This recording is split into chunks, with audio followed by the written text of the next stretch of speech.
I'm Neeraj Kumar Kathal. Today is 15th January 2022 and today's important MCQs for upcoming nursing exams are: first question, which bone is also known as cheekbone? इनमें से कौन सी bone cheek bone के नाम से जानी जाती है? Option ए palatine, maxilla, वॉमर या जाइगोमैटिक।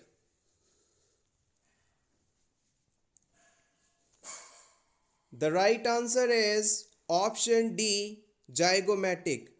जाइगोमेटिक बोन को हम चीक बोन के नाम से जानते हैं, यानी आपके फेस पर गालों के नीचे पाए जाने वाली bone. Option D is correct here. Question number 2, commonest cause of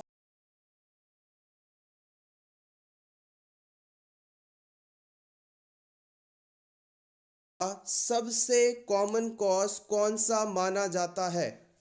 option A diarrhoea, birth injuries, low birth weight, congenital anomalies. Neonatal mortality का कॉमनेस्ट कॉज इंडिया में। The right answer is option C. Low birth weight babies में सबसे ज़्यादा neonatal as में mortality देखी जाती है। Option C is correct. यहाँ से जुड़े कुछ और पॉइंट्स को यहाँ हम क्लियर करेंगे। Most common cause of neonatal mortality rate in India is preterm birth. अगर किसी बच्चे का जन्म 37 सप्ताह की प्रेगनेंसी से पहले हो गया है तो ये प्रीटर्म बर्थ कहलाती है। और इस टाइम पीरियड में जन्म लेने वाले बच्चे जो होते हैं जनरली उनका जो वजन होता है वो 2.5 kg से कम होता है, यानी लो बर्थ वेट बेबीज होते हैं। और इसके साथ ही जो बच्चे होते हैं वो पूरी तरह से मैच्योर नहीं होते। तो बर्थ वेट कम होने के कारण और बॉडी का प्रॉपर मैच्योर नहीं होने के कारण नियोनेट्स के अंदर मृत्यु होना सबसे बड़ा कारण माना जाता है। Hopefully this is clear. अब हम बात करते हैं नियोनेटल पीरियड होता कितना है। जन्म से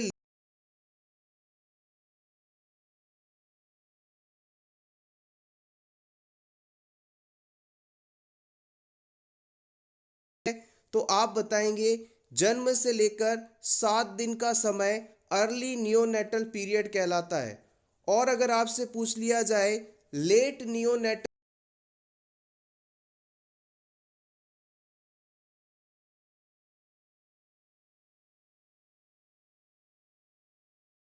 अब आपसे ये पूछा जा सकता है कि पूरे विश्व में अर्ली नियोनेटल एज ग्रुप में मृत्यु का सबसे कॉमन कारण कौन सा है, यानी most common cause of early neonatal mortality rate in the world. तो इस सिचुएशन में आप आंसर देंगे कि प्री मैच्योरिटी और कंजेनाइटल एनोमलीज। अगर बच्चे में जन्म के साथ ही कोई एबनॉर्मलिटी मौजूद है और बच्चा यदि प्री मैच्योर,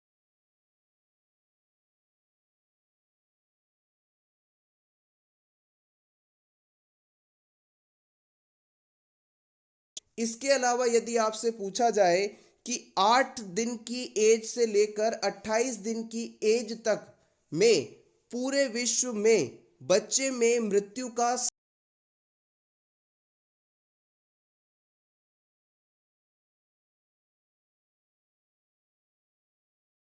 कॉज और इन्फेक्शन में भी यदि आपसे पूछा जाए तो डायरिया और टिटनस। आप चाहें तो इसका स्क्रीनशॉट ले सकते हैं, इंपॉर्टेंट है ये सभी। Next question, which test is contraindicated in women with antepartum hemorrhage? किसी प्रेग्नेंट वुमेन में प्रेगनेंसी के दौरान यदि वेजाइनल ब्लीडिंग हो रही है तो इस दौरान कौन सा टेस्ट नहीं करना चाहिए, कॉन्ट्रा इंडिकेटेड माना जाता है? Option A USG abdomen, option B per vaginal examination, option C amniocentesis, option D chronic villus sampling.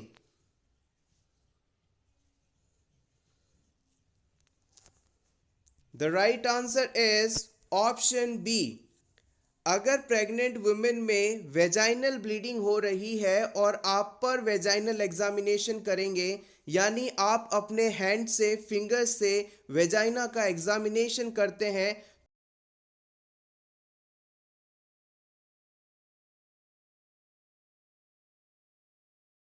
की संभावना रहती है, बिकॉज हमें एग्जैक्ट कॉज का पता नहीं है कि ब्लीडिंग क्यों हो रही है। इसलिए अगर वुमेन में वेजाइनल ब्लीडिंग हो रही है तो आप कभी भी पर वेजाइनल एग्जामिनेशन नहीं करेंगे, it is contraindicated. Option B correct here. Very important, very basic and frequently asked question. Non pregnant female uterus का वेट कितना होता है? Option A 60 kg, 60 pound, 60 gram, 60 mg। अगर जल्दबाजी में आपने ऑप्शंस गलत सेलेक्ट किया है तो इस कॉन्सेप्ट को क्लियर करें। जब भी आप एग्जाम में फाइनल आंसर सबमिट करें उससे पहले आप क्वेश्चन को पूरा पढ़ें और ऑप्शंस को भी पूरा पढ़ें, उसके बाद आंसर दें। इस तरह की छोटी सी मिस्टेक आपको कई रैंक पीछे लेकर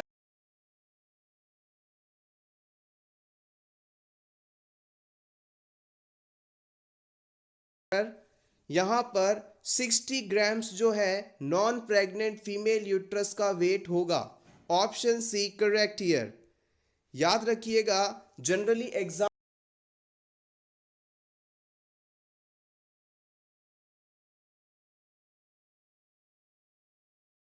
यानी 1 किलो, और अगर नॉन प्रेग्नेंट वुमेन के यूट्रस का यदि वेट आपसे पूछा जाता है तो आप बताएंगे 60 grams. Excuse me. Next question.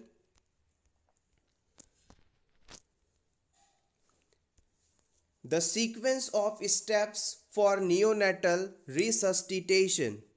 अगर आप किसी नियोनेट को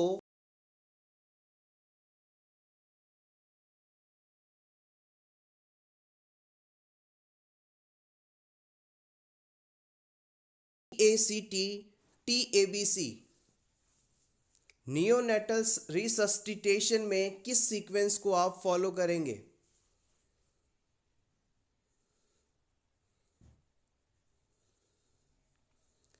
अडल्ट के अंदर तो आप सभी जानते हैं CAB होता है और नियोनेट्स का आपको बताना है।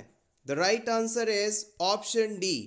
याद रखिएगा, जब भी किसी नियोनेट को आप रिसस्टिटेट कर रहे हैं तो उसमें सबसे पहली प्रायोरिटी हम टेम्परेचर को देंगे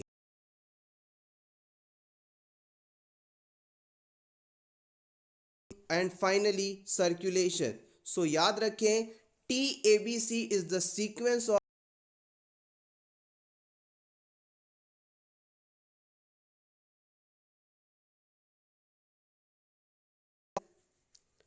the last product in the process of blood coagulation is। Clotting mechanism के बाद क्लॉटिंग प्रोसेस का आखिरी प्रोडक्ट क्या होता है जिसे आप प्रॉपर क्लॉट के नाम से जानते हैं? Fibrin, thrombin, prothrombin, thromboplastin.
तो इस पेशेंट में कफ के साथ ब्लड मौजूद होगा। इसे हम हीमोप्टाइसिस के नाम से जानते हैं। नेक्स्ट आता है हेमेटेमेसिस। हेमेटेमेसिस का मतलब है bleeding from the stomach. Stomach से ब्लीडिंग का होना हेमेटेमेसिस कहलाता है। या यूं कह सकते हैं पेशेंट जब वॉमिट करता है तो उसके वॉमिट में ब्लड की प्रेजेंस होती है और यहाँ पर सोर्स ऑफ ब्लड स्टमक रहता है। नेक्स्ट टर्म आती है राइनोरिया। राइनोरिया का मतलब है clear watery fluid running from the nose is usually from cold. अगर किसी क्लाइंट को कोल्ड हुआ है, सर्दी लग गई है, तो उसमें नोज से क्लियर वाटरी फ्लूइड निकलेगा, इसे हम राइनोरिया कहते हैं। एपिस्टैक्सिस के अंदर तो नोज से ब्लड निकल रहा था और राइनोरिया कंडीशन में नोज से क्लियर वाटरी सब्सटेंस निकलेगा। आप चाहें तो इसका स्क्रीनशॉट ले सकते हैं आपके रिवीजन के लिए।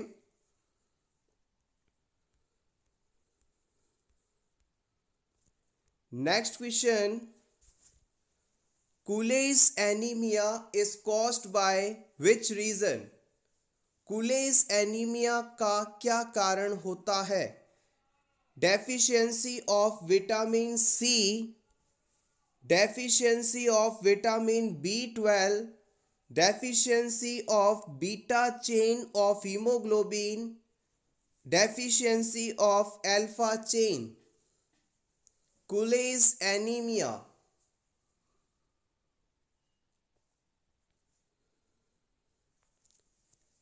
The right answer is option C. याद रखिएगा, अगर हीमोग्लोबिन में बीटा चेन डिफेक्टेड है तो इस वजह से होने वाला एनीमिया कूलेज एनीमिया कहलाएगा। क्वेश्चन नंबर 11, RBSK का फुल फॉर्म आपको बताना है। राष्ट्रीय बाल श्रमिक कार्यक्रम, राष्ट्रीय बाल सुरक्षा कार्यक्रम, राष्ट्रीय बाल स्वास्थ्य कार्यक्रम, राष्ट्रीय बाल श्रमिक कल्याण। What is the full form of RBSK? Correct option is C. राष्ट्रीय बाल स्वास्थ्य कार्यक्रम। आइए इसके बारे में जान लेते हैं। RBSK फुल फॉर्म राष्ट्रीय बाल स्वास्थ्य कार्यक्रम। RBSK program started February 2013। फरवरी 2013 से ये कार्यक्रम शुरू हुआ था। RBSK प्रोग्राम जो है NRHM के अंतर्गत आता है, national rural health mission. It is important initiative aiming at early identification and early intervention for children from birth to 18 years to cover four diseases. इस RBSK प्रोग्राम में जन्म से लेकर 18 साल तक के बच्चों को लाभ मिलता है और इस प्रोग्राम में 4 डिजीज या 4D को कवर किया जाता है। याद रखिएगा, RBSK में 4D क्या है, ये क्वेश्चन प्रीवियसली पूछा गया है। 4D का मतलब है defect at birth, deficiencies, diseases, development delays including disability. एक बार फिर से देख लेते हैं। RBSK में 4D को इंक्लूड करते हैं, जिसमें डिफेक्ट्स एट बर्थ यानी कंजेनाइटल एबनॉर्मलिटीज़ आप कह सकते हैं, डेफिशिएंसी यानी बॉडी में किसी न्यूट्रिएंट्स की डेफिशिएंसी है और किसी प्रकार के डिजीजेज हैं, और डेवलपमेंट डिलेज इंक्लूड डिसेबिलिटी। इन चारों को इंक्लूड किया जाता है। आप चाहें तो इसका स्क्रीनशॉट ले सकते हैं।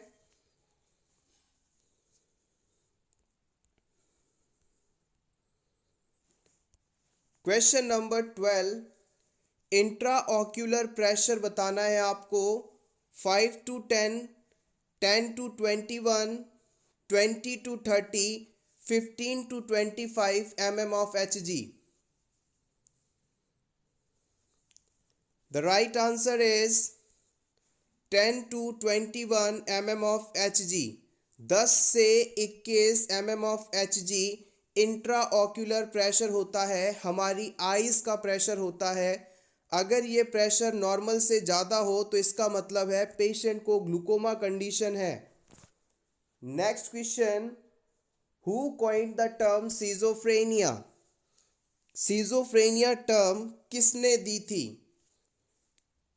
ऑप्शन ए क्रैपलिन ने, सैंडर ने, ब्यूलर ने या फिर मेयर ग्रॉस ने।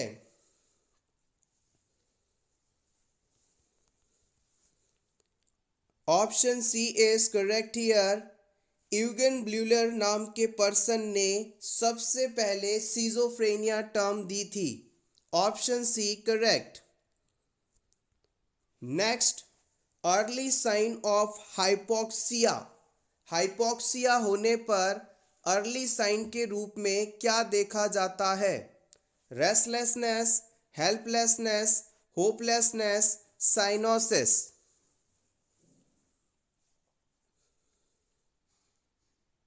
The right answer is restlessness. Hypoxia का मतलब होता है decrease oxygen in tissue. Body tissues के अंदर ऑक्सीजन की कमी हाइपोक्सिया कहलाती है और इसमें सबसे पहले रेस्टलेसनेस और एप्रीहेंशन देखा जाता है। Early sign of hypoxia is restlessness और apprehension.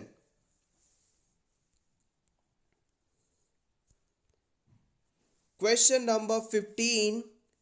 The test that is most specific for myocardial damage. Myocardial damage होने पर इस चीज को आइडेंटिफाई करने के लिए मोस्ट स्पेसिफिक टेस्ट के रूप में किसे इस्तेमाल करेंगे आप? CKMB, मायोग्लोबिन, ट्रोपोनिन आई या फिर CK?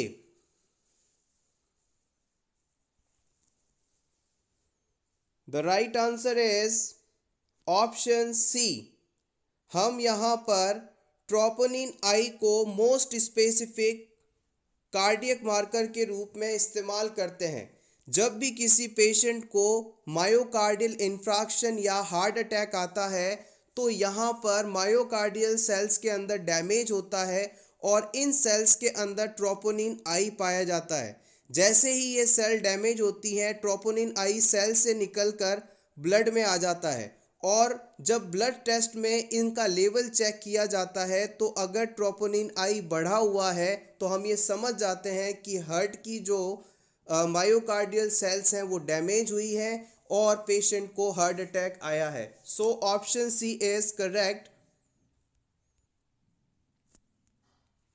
Next, Ramsay scale is used for assessment of. Ramsay scale का इस्तेमाल किसकी फाइंडिंग में किया जाता है? सिडेशन, एंजियस पेशेंट, पेन और अराउजल।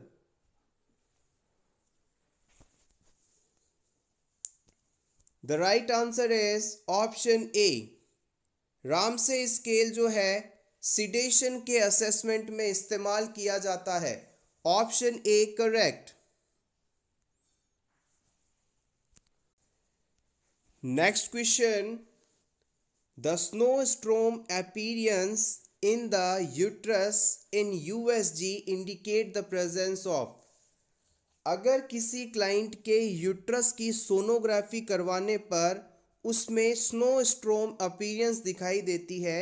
स्नोस्ट्रोम अपीयरेंस का मतलब है बर्फ के तूफान जैसी स्ट्रक्चर। तो ये हमें क्या बताती है?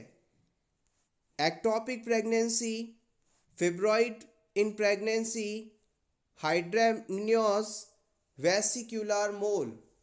snowstorm appearance in uterus indicates। The right answer is option D. ये हमें वेसिक्युलर मोल होने को बताती है। Option D correct. याद रखिएगा, अगर सोनोग्राफी में स्नोस्टॉर्म अपीयरेंस है तो ये हाइडेटिडिफॉर्म मोल, वेसिक्युलर मोल या हाइडेटेड मोल को दर्शाती है। All are the same terms, hydatidiform mole, vesicular mole, hydatid mole. Next question, megaloblastic anaemia is caused due to deficiency of. Megaloblastic anaemia किसकी कमी से होता है? कोबैलामिन, पायरिडॉक्सिन, नियासिन या फिर फॉलिक एसिड?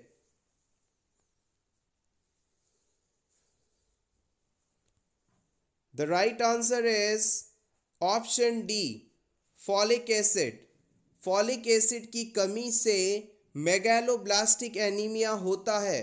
फॉलिक एसिड को आप विटामिन B9 के नाम से भी जानते हैं। प्रेगनेंसी में यदि इस फॉलिक एसिड की कमी हो जाए तो न्यूरल ट्यूब डिफेक्ट्स भी हो सकते हैं। कोबालामीन को आप विटामिन B12 के नाम से जानते हैं और इसकी कमी से पर्नीशियस एनीमिया होता है।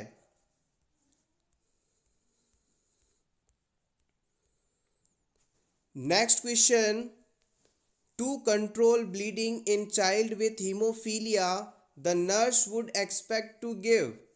एक बच्चा जिसमें हीमोफीलिया डिजीज है उसमें हो रही ब्लीडिंग को रोकने के लिए आप क्या ट्रीटमेंट दे सकते हैं? Albumin, fresh frozen plasma, factor 8 concentrate, factor 2, 7, 9, 10 complex?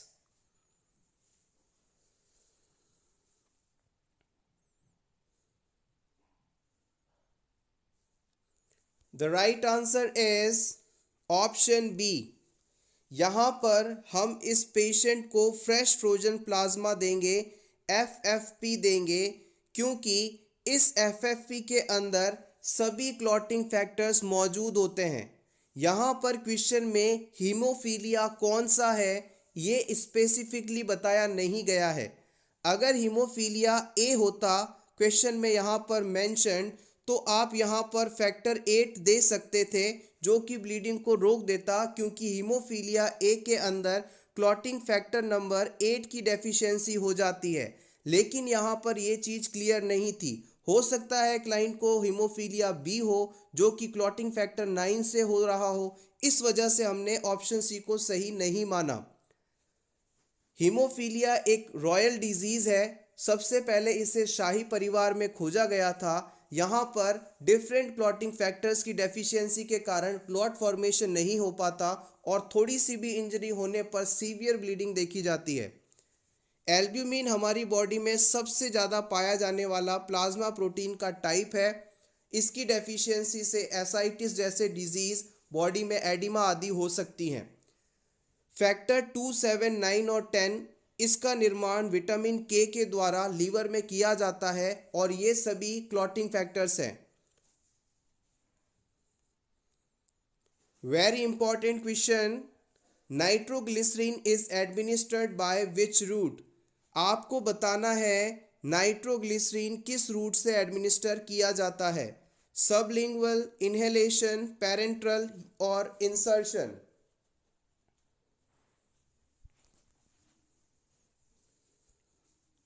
The right answer is option A. Nitroglycerin जो है सबलिंगुअल रूट से दी जाने वाली मेडिसिन है। सबलिंगुअल रूट का मतलब होता है इसे आपकी टंग के नीचे प्लेस किया जाता है, जीभ के नीचे इस टैबलेट को रखा जाता है।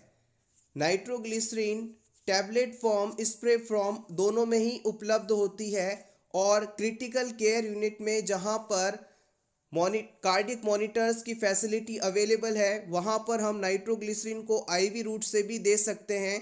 अदरवाइज इसे कभी भी आप आईवी रूट से इस्तेमाल नहीं करें। बहुत ही डेंजरस मेडिसिन है, काफ़ी ज़्यादा साइड इफ़ेक्ट भी कॉज कर सकती है। इसका साइड इफ़ेक्ट होने पर पेशेंट में हाइपोटेंशन डेवलप हो सकता है, सीवियर हेडेक हो सकता है। नाइट्रोग्लिसरीन जो है ये बेसिकली एक वैसोडाइलेटर ड्रग है जो कि वेसल्स को डायलेट करके बॉडी में ब्लड फ्लो को रेगुलेट करती है और पेशेंट को हो रहा चेस्ट पेन या एंजाइना पेक्टोरिस रिलीव हो जाता है। Next question, which type of hallucination is most commonly found in schizophrenia? Schizophrenia patient में सबसे ज़्यादा कौन सा हेल्यूसिनेशन देखा जाता है? विजुअल, गस्टेटरी, टैक्टाइल या फिर ऑडिटरी?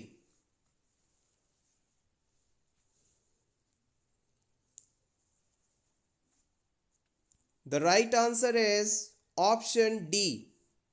सिजोफ्रेनिया के पेशेंट में हम सबसे ज़्यादा ऑडिटरी हेल्यूसिनेशन देखते हैं।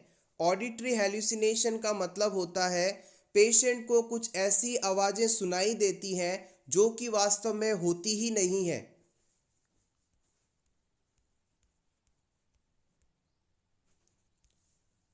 Next question, important, drug of choice in paracetamol overdose.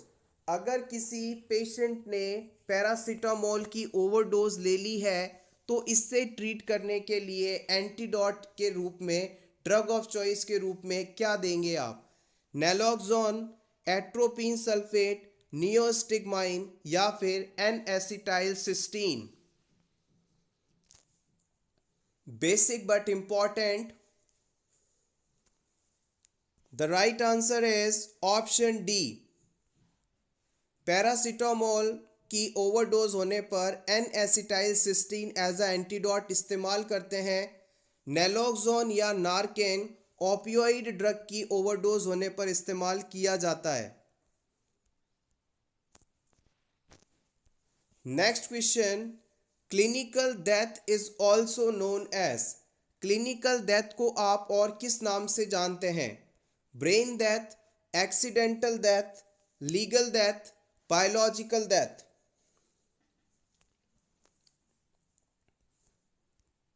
Option A is correct answer.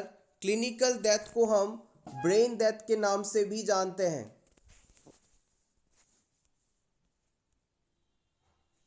Question number 24, total weight gain during pregnancy is about. Pregnancy में कुल कितना वेट गेन होता है? 6 kg, 8 kg, 11 kg या 14 kg? The right answer is option C. Pregnancy के दौरान एक normal women total 11 kg weight gain करती है। अगर आपसे ये पूछा जाए कि ट्राइमेस्टर वाइज बताएं तो आप कहेंगे प्रेगनेंसी के फर्स्ट ट्राइमेस्टर में 1 kg वेट गेन होता है, सेकेंड ट्राइमेस्टर में 5 kg और थर्ड ट्राइमेस्टर में 5 kg वेट गेन होता है। तो हम कह सकते हैं टोटल 11 से 12 kg वेट गेन होता है। Natural pacemaker of heart is. Heart का पेसमेकर किसे कहा जाता है? AV node, SA node, Purkinje fibre या बंडल ऑफ हिस?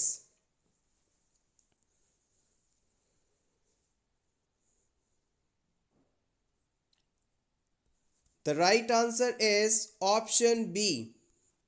याद रखिएगा, एसए नोड यानी sinoatrial node.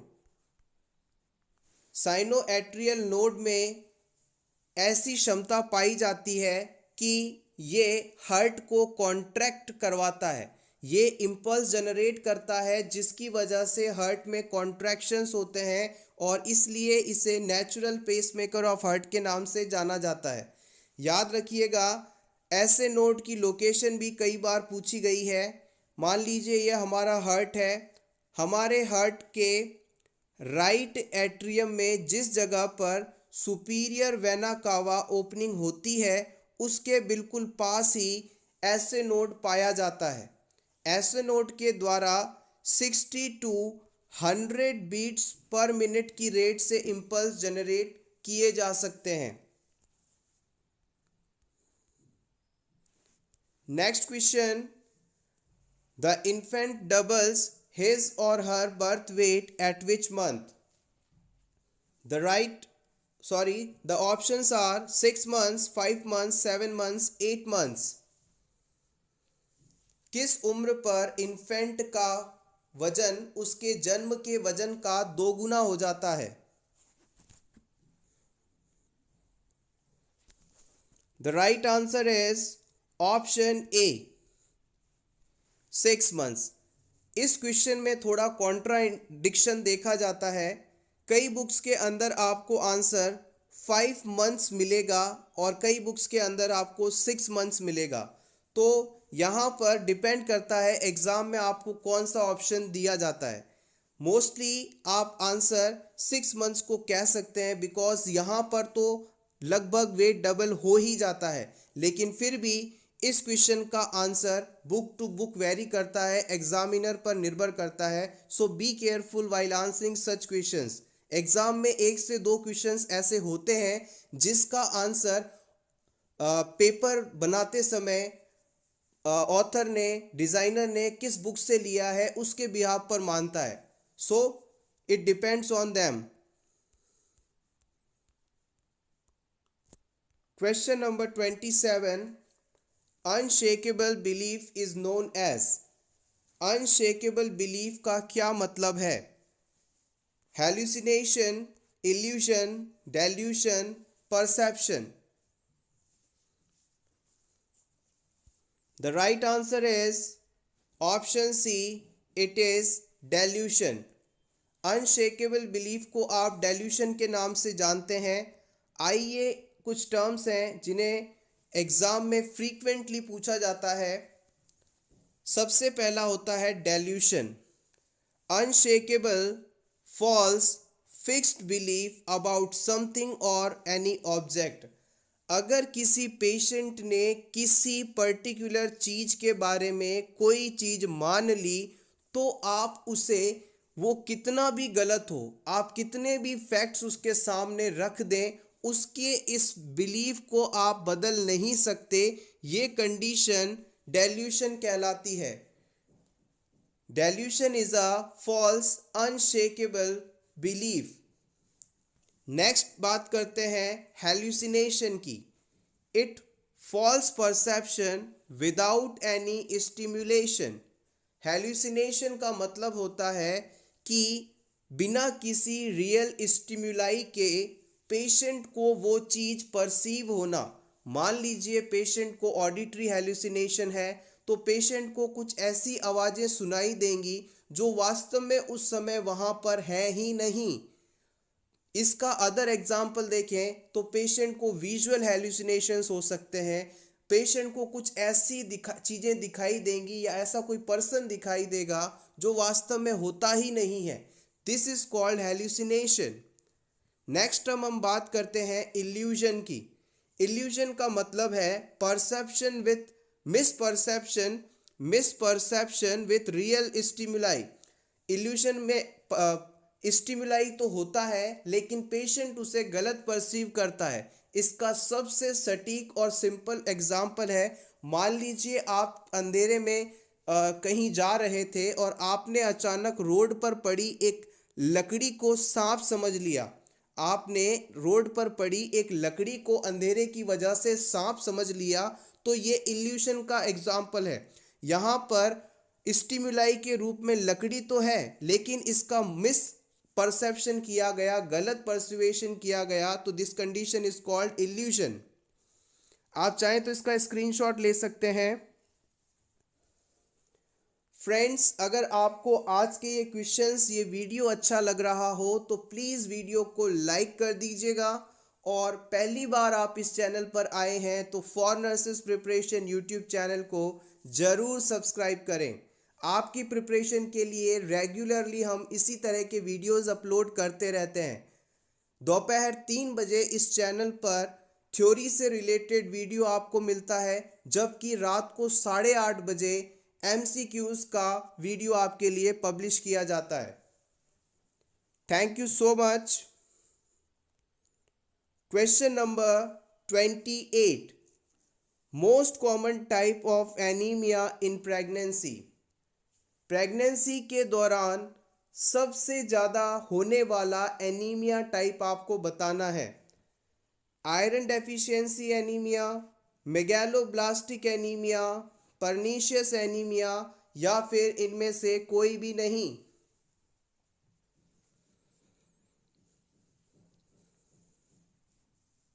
The right answer is option A. Pregnant women में हीमोडाइल्यूशन के कारण आयरन की मात्रा काफ़ी कम हो जाती है, जिसके कारण आयरन डेफिशिएंसी एनीमिया हो जाता है और ये प्रेगनेंसी के दौरान देखे जाने वाला सबसे ज़्यादा पाया जाने वाला एनीमिया है। इसी वजह से प्रेग्नेंट वुमेन को आयरन टैबलेट्स भी सप्लीमेंट के रूप में दी जाती हैं। मेगैलोब्लास्टिक एनीमिया विटामिन B9 या फॉलिक एसिड की कमी से होता है, जबकि पर्नीशियस एनीमिया विटामिन B12 या साइनोकोबालामिन की डेफिशिएंसी से होने वाला एनीमिया टाइप है। अब हम बात करते हैं क्वेश्चन नंबर 29 की, जो कि प्रीवियस एग्जाम में कई बार पूछा गया है। Painless bleeding after 28 weeks of pregnancy is associated with. Pregnancy के दौरान 28 सप्ताह के बाद किसी वुमेन में पेनलेस ब्लीडिंग होती है तो ये क्या कहलाएगा? Hydatidiform mole, placenta previa, ectopic pregnancy या फिर मोलार प्रेगनेंसी।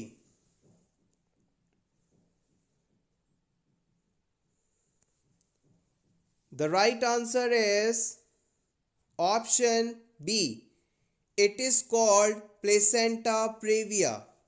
प्लेसेंटा प्रीविया का मतलब है प्लेसेंटा का इसकी नॉर्मल पोजीशन पर इम्प्लांट ना होकर किसी और जगह पर इम्प्लांट होना, और इस प्लेसेंटा प्रीविया के अंदर जो सर्विक्स की ओपनिंग है, सर्वाइकल ओएस है, ये लगभग पार्शली या कंप्लीटली कवर्ड रहता है और इस सिचुएशन में आपको painless bleeding as a finding देखने को मिलेगी।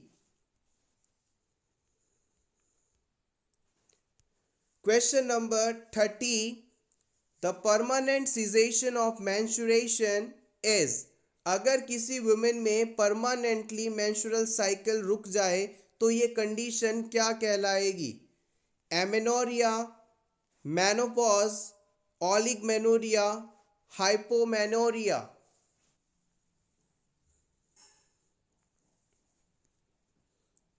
The right answer is option B. Menstrual cycle का परमानेंटली रुकना मेनोपॉज कहलाता है और ये around 45 to 55 years of age में देखा जाता है।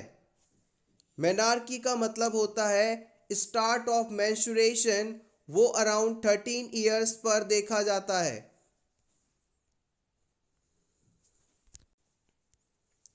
Question number 31, Which of the following antibodies occur as pentameric structure? उस एंटीबॉडी को सेलेक्ट कीजिए जिसकी स्ट्रक्चर पेंटामेरिक होती है। IgA, IgG, IgE, IgM. Which immunoglobulin have pentameric structure? The right answer is option D. Immunoglobulin M जो है उसकी pentameric structure होती है। आइए इसके बारे में और जान लें। Immunoglobulin M has a pentameric structure because it consist of 5 immunoglobulin सब यूनिट। इसमें 5 इम्यूनोग्लोबुलिन सब यूनिट की प्रेजेंस के कारण इसकी पेंटामेरिक स्ट्रक्चर है। इसे याद रखने का तरीका है, आप इम्यूनोग्लोबुलिन M को इस प्रकार से बताएं, M बताएं और फिर इसमें 5 इम्यूनोग्लोबुलिन सब यूनिट्स को इसके हर एक कॉर्नर पर प्लेस कर दें, तो होपफुली अब आप इसे नहीं भूलेंगे। अगर आपसे पूछ लिया जाए कि पेंटामेरिक स्ट्रक्चर वाला इम्यूनोग्लोबुलिन क्या है, तो आप इस डायग्राम को याद रख सकते हैं कि इम्यूनोग्लोबुलिन M के अंदर 5 इम्यूनोग्लोबुलिन सब यूनिट्स पाई जाती हैं और ये कुछ इस प्रकार की स्ट्रक्चर होती है। इसके अलावा immunoglobulin M is also called millennial molecule because it is a heavy molecule with a molecular weight of 90,000 to 1 lakh। बहुत ही इम्पॉर्टेंट है, इम्यूनोग्लोबुलिन को हम मिलेनियर मॉलिक्यूल के नाम से भी जानते हैं क्योंकि इसका जो मॉलिक्यूलर वेट होता है वो बहुत ही ज़्यादा होता है। ये लगभग 90,000 टू 1 लाख के अप्रॉक्स होता है। आप चाहें तो इसका स्क्रीनशॉट ले सकते हैं। Next question, drug of choice in bed wetting. अगर किसी पर्सन में, किसी बच्चे में बेड वेटिंग की फाइंडिंग है यानी एन्यूरिसिस है, तो इसे आप कौन सी मेडिसिन देंगे, लेसिक्स या imipramine? The right answer is option B, imipramine. Imipramine जो है ट्राईसाइक्लिक एंटी डिप्रेसेंट मेडिसिन है जो कि एन्यूरिसिस या बेड वेटिंग करने वाले बच्चों के ट्रीटमेंट के रूप में ड्रग ऑफ चॉइस के रूप में इस्तेमाल की जाती है। लेसिक्स जो है ये एक डाईयूरेटिक मेडिसिन है जो कि इसके अंदर साल्ट के रूप में फ्रूसेमाइड आता है और ये लूप डायूरेटिक्स के नाम से जानी जाती है। ये यूरिन के प्रोडक्शन को बढ़ाने का काम करती है। Question number 33, the maximum immunoglobulin present in serum is. आपको बताना है कि सीरम में सबसे ज़्यादा कौन सा इम्यूनोग्लोबुलिन प्रेजेंट होता है, IgA, IgG, IgE, IgM? The right answer is option B, IgG, immunoglobulin G. Immunoglobulin G is a principal immunoglobulin in human serum. It is most abundant 80% immunoglobulin। याद रखिएगा, हमारी बॉडी में एंटीबायोटिक्स या immunoglobulin के रूप में टोटल 5 पाए जाते हैं जिसमें IgG, IgA, IgM, IgE और IgD होते हैं। ये 5 इम्यूनोग्लोबुलिन बॉडी में पाए जाते हैं और इनमें अगर आपसे पूछा जाए कि सबसे ज़्यादा कौन सा इम्यूनोग्लोबुलिन होता है तो आप बताएंगे IgG। 80% टोटल इम्यूनोग्लोबुलिन का लगभग 80% यही होता है और इससे ये क्वेश्चन पूछा जाता है कि कौन सा इम्यूनोग्लोबुलिन प्लेसेंटल बैरियर को क्रॉस कर सकता है तो आप बताएंगे IgG। ये एकमात्र ऐसा इम्यूनोग्लोबुलिन है जो प्लेसेंटा को क्रॉस कर कर बेबी तक पहुंचता है और बच्चे में इम्यूनिटी डेवलप करता है। इसके अलावा ब्रेस्ट मिल्क में IgA पाया जाता है, ब्रेस्ट मिल्क में IgA पाया जाता है। IgM के बारे में हमने अभी डिस्कस कर लिया। ये एक मिलेनियर मॉलिक्यूल है जो कि 5 इम्यूनोग्लोबुलिन सब यूनिट से मिलकर बना होता है। टोटल ये 3 ही इम्यूनोग्लोबुलिन हैं जिनके बारे में ज़्यादातर क्वेश्चंस पूछे जाते हैं।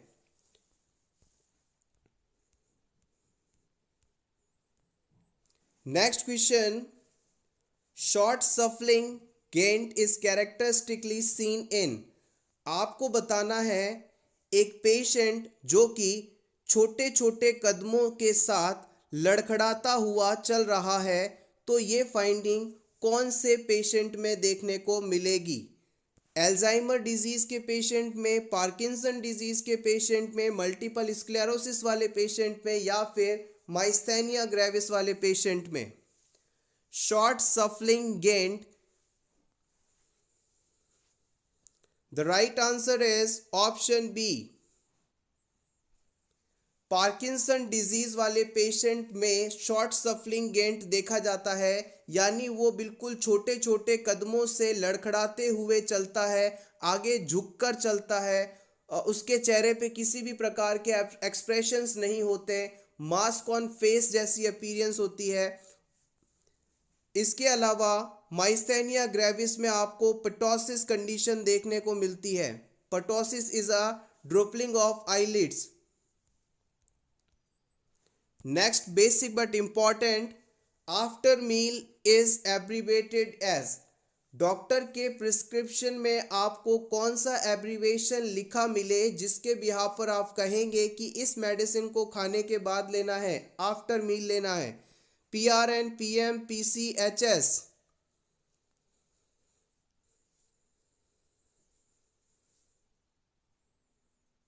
The right answer is option C. अगर किसी मेडिसिन के सामने PC लिखा है तो इसका मतलब है खाना खाने के बाद, और अगर AC लिखा है तो इसका मतलब है खाना खाने से पहले, और HS का मतलब होता है बिफोर गोइंग टू बेड, यानी रात को सोते समय। Question number 36। Drug of choice of bipolar affective disorder. Bipolar affective disorder होने पर कौन सी ड्रग दी जाती है? लिथियम कार्बोनेट, क्लोरप्रोमेथाजिन, ब्यूप्रोपियोन या benzodiazepines? The right answer is option A, lithium carbonate. याद रखिएगा, बाइपोलर अफेक्ट डिसऑर्डर का मतलब है पेशेंट को कभी डिप्रेशन, कभी मेनिया, कभी मेनिया, कभी डिप्रेशन चलता है। इस सिचुएशन में लिथियम कार्बोनेट का इस्तेमाल किया जाता है। Question number 37। The population served by sub centre in plain areas. Plain area में कितनी आबादी पर सब सेंटर ओपन किया जाता है? 1,000, 5,000, 30,000, 80,000?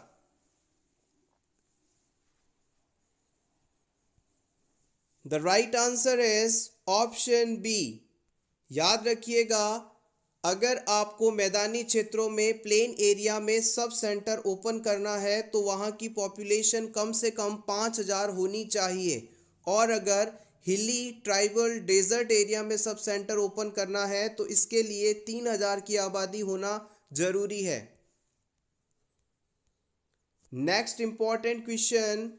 4 colour codes of bags in BMW। Biomedical waste management में कौन से 4 कलर कोड्स इस्तेमाल किए जाते हैं? Yellow, red, green, blue. Yellow, red, blue, black, red, blue, white, black, yellow, red, white, blue. Which option is correct? The right answer is option D. Yellow, red, white and blue. आइए इसके बारे में जान लें।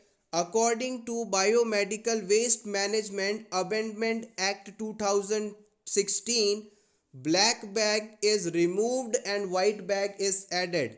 Biomedical waste management में बदलाव किया गया 2016 में, और उसके बाद ब्लैक बैग जो था उसके स्थान पर वाइट बैग को हमने इंक्लूड कर लिया।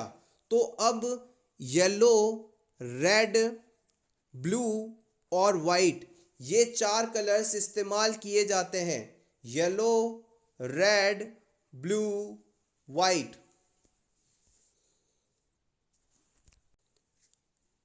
Next question. Rice water stool is typical sign of. Rice water stool किस डिजीज में देखा जाता है? Cholera, hepatitis A, hepatitis B या डाइसेंट्री? चावल के मांड के समान स्टूल यदि है तो ये कौन से डिजीज को बताता है? The right answer is option A, it is cholera. Cholera को आप हिंदी में हैजा रोग के नाम से जानते हैं, और विब्रियो कॉलेरे नाम के बैक्टीरिया द्वारा ये होता है।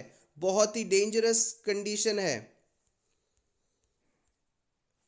Question number 42। Maternal mortality is maximum in. Pregnant women में मृत्यु, प्रेगनेंसी के दौरान मृत्यु किस समय सबसे ज़्यादा होती है? पोस्टपार्टम में, एंटीपार्टम में, पेरीपार्टम में या इनमें से किसी में भी नहीं?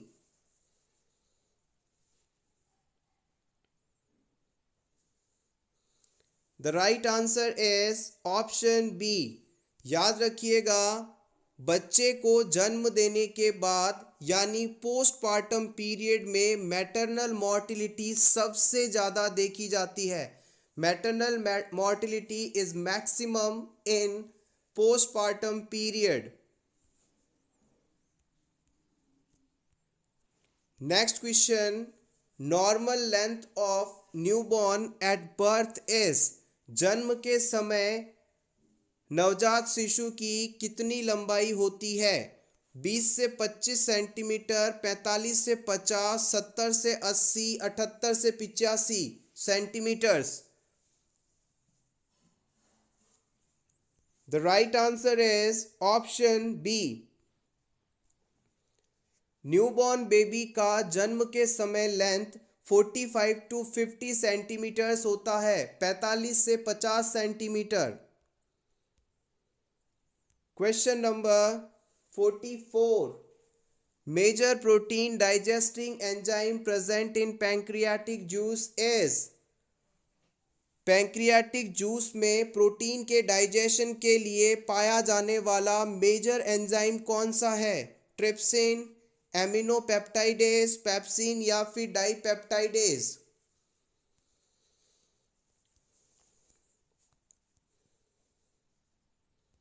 The right answer is option A, it is trypsin. Protein digest करने के लिए मेजर एंजाइम ट्रिप्सिन पैंक्रियास द्वारा सिक्रीट किया जाता है, पैंक्रियाटिक जूस में पाया जाता है। Question number 45, normal serum chloride level is 135 to 145, 120 to 130, 98 to 107, 50 to 70 MEQ/L। Chloride level आपको बताना है। The right answer is option C. याद रखिएगा 98 to 107 MEQ/L is a normal serum chloride level. So everyone, ये था हमारा आज का वीडियो जिसमें हमने कुछ इम्पॉर्टेंट क्वेश्चंस को इंक्लूड किया था। होपफुली ये वीडियो आपकी प्रैक्टिस पर्पस से बहुत ही हेल्पफुल रहा होगा। आप चाहें तो वीडियो को इस तरह के वीडियोस को देखते समय पेन पेपर ले सकते हैं साथ में, और पूरे वीडियो में बताए गए क्वेश्चंस को सॉल्व करके अटेम्प्ट करके फाइनल स्कोर इस वीडियो के कमेंट सेक्शन में बता सकते हैं कि आज के टेस्ट में आपको कितने मार्क्स मिले। Thank you so much once again, best of luck.